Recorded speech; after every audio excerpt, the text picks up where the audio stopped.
Cancer బారిన పడుతున్న వాళ్ళ సంఖ్య బాగా పెరుగుతుంది కదా సార్? అవునండి. ఎందువల్ల అంటే దాన్ని మనం నివారించలేకపోతున్నాం ఎక్కడ కూడా? క్యాన్సర్ సంఖ్య ప్రత్యేకంగా మీరు ఇటీవల మీడియాలో కూడా చూస్తే India will be the capital of cancer అని చెప్పి అంటూ ఉన్నారు. అంటే ప్రత్యేకంగా రొమ్ము క్యాన్సర్ కానివ్వండి, లేకుంటే గర్భాశయపు మొగదొరపు క్యాన్సర్ కానివ్వండి, నోటి క్యాన్సర్స్, లంగ్ క్యాన్సర్స్, ఈ సంఖ్య ఇటీవల బాగా పెరుగుతూ ఉంది. సో కారణం ఏంటంటే లో అండ్ మిడిల్ ఇన్కమ్ కంట్రీస్లో అవేర్నెస్ తక్కువగా ఉంది. అర్లీ డిటెక్షన్కి మన దగ్గర ఫెసిలిటీస్ లేవు. ఇది మెయిన్ కదా సార్. సో ప్రివెంటివ్ స్ట్రాటజీ కూడా మన దగ్గర పెద్దగా లేదు. సో దానివల్ల నంబర్ ఆఫ్ కేసెస్ అనేది ఇటీవల బాగా పెరుగుతూ ఉంది. అంటే బహుశా కమ్యూనిటీ లెవెల్లో మనం దీన్ని అడ్రస్ చేయట్లేదేమో అనిపిస్తుంది సార్. తప్పకుండా. అంటే మీరు అన్నారు కదా క్యాన్సర్ సంఖ్య ఎందుకు పెరుగుతుందంటే మన life style is one reason I can say అండి. ఇప్పుడు మన చిన్నప్పటికీ ఇప్పటికి చూస్తే మన జీవనశైలి చాలా వరకు మారిపోయింది. The food that you eat, the air that you breath, మనం పీల్చుకునే గాలి కానివ్వండి, తినే ఆహారం కానివ్వండి, లేకుంటే త్రాగే నీళ్లు కానివ్వండి, అంతా కూడా కలుషితం అయిపోయింది. Even the mental health, stress level చాలా పెరిగిపోయినాము. పరిగెడతా ఉన్నాం అంటే మనసులో ఒక ప్రశాంతత అనేది లేదు. ఎంత గొప్పగా చెప్పారు సార్. ఈ మాట మాత్రం చెప్పగానే ఐ థింక్ చాలామంది కదిలిపోతారు. డాక్టర్ చిన్నబాబు గారు, మీరు చేసిన అనేక కాంప్లెక్స్ సర్జరీస్లో what was your most challenging one? చాలా ఉన్నాయండి. బట్ అంటే నేను చేసిన సర్జరీస్ కన్నా కూడా పేషెంట్స్ మరి ఎంతో గ్రిట్తో వాళ్ళు ఓవర్కమ్ అయ్యి వాళ్ళు దాన్ని అంటే ఆ యొక్క సర్జరీని ఫేస్ చేసి ఆ యొక్క కాంప్లికేషన్ లేకుండా బయటపడడం అనేది మోర్ సాటిస్ఫైయింగ్ అంటాను. ప్రతి సర్జికల్ ఆంకాలజిస్ట్ కూడా కాంప్లెక్స్ సర్జరీస్ చేయడానికి ట్రైన్ అయి ఉంటారు.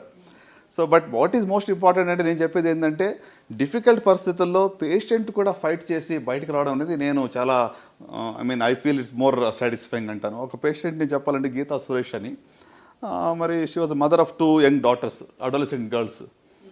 సో ఎండోమెట్రియల్ క్యాన్సర్ అంటే యూట్రస్ యొక్క క్యాన్సర్, రోబోటిక్ సర్జరీ చేసాం. Within 2 months she recovered. జబ్బు తిరగబడింది వితిన్ 2 months. ఎంత అంటే నాకు నిరుత్సాహం, అరే ఏంటి ఇంత మంచి ఆపరేషన్ చేస్తాం, బాగుంది, అంతా చక్కగా అయిపోయింది అనుకుంటే జబ్బు తిరగబడింది ఏంటి అని చెప్పి చాలా మళ్ళీ బయాప్సీ చేసాం. టర్న్ అవుట్ టు బి ఇంకా మెటాస్టాటిక్ డిసీజ్ అంటాం, అంటే అన్ని చోట్లకి పాకిన జబ్బు. సో ఇంకా ఏం చేయాలి, కీమోథెరపీ ఒకటే ఇవ్వాలి. కానీ ఆ పేషెంట్ దగ్గరికి వచ్చి ఒకటే అడిగింది, డాక్టర్ గారు నా పిల్లలు పెళ్ళిని చేయగలనా అని అడిగింది.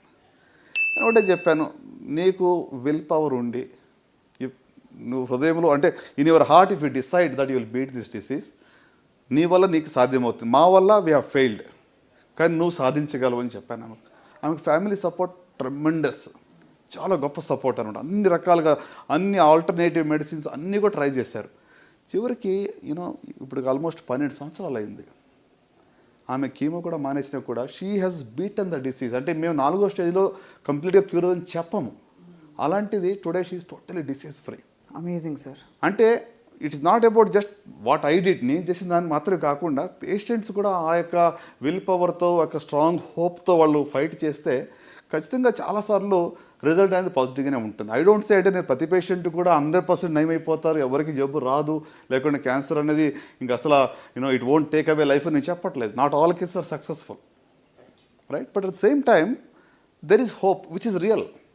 అంటే ఇది రాసేసి ఒక డెత్ సెంటెన్స్ ఇస్తారు. నా దగ్గరికి వచ్చిన పేషెంట్స్ నా ముఖం ఎలా చూస్తారంటే వాళ్ళు చెప్తూ ఉంటారు, వెనకాల చెప్పొద్దు అని చెప్తూ ఉంటారు, వెనకాల సైక్ చేస్తూ ఉంటారు, ఆయనకు తెలియదు ఏం చెప్పొద్దు అంటే అంత భయం అనమాట. అది if I give a death sentence ఇంకెంతకాలం ఉంటాను ఏదో నేను రాస్తానంటే ఆ రకంగా భావిస్తూ ఉంటారు.